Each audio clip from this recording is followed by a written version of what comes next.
have always promised to update you on the deep sea mining lore as an ocean conservationist working in the trenches of it. And today I have both good news and bad news, and we're obviously starting with the good news because it's 2025. Now, the reason I'm so invested in this topic on so many different levels is because it's like stopping fossil fuel extraction before it starts. The industry hasn't started yet.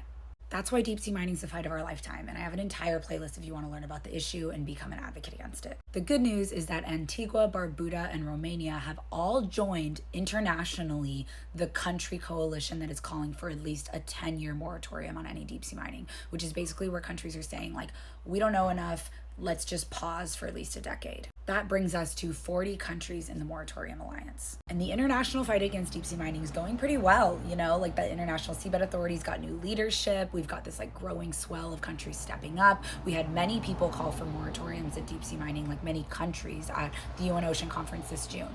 But in Trump fashion, the US is throwing a bomb into all of that. We have an entirely different issue on deep sea mining in the US. And this summer, Trump moved and partied with basically the deep sea mining billionaire and oligarchs. One of them is Gerard Barron from the metals company. The other one is Impossible Metals.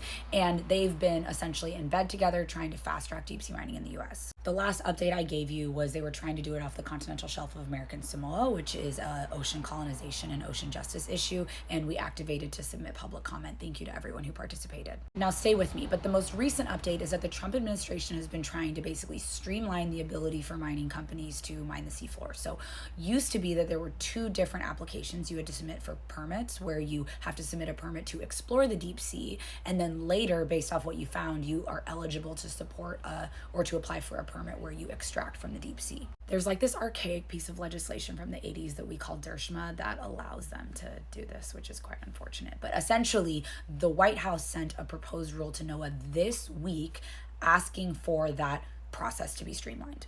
They're actually calling this the TMC rule because the metals company would be the first extractive corporation to have the permit where you can both explore and extract in U.S. waters. Now, NOAA's been folding the Trump administration a lot this year, so I don't have much hope that the TMC rule is going to be stopped. But the international deep sea mining debate is really progressing. Countries are stepping up because the U.S. is stepping down, and the International Seabed Authority is continuing to meet twice a year to call for additional research, moratoriums, and pauses, and have a precautionary approach, which is really led by the leader of the ISA, Leticia Carvalho, an oceanographer from Brazil.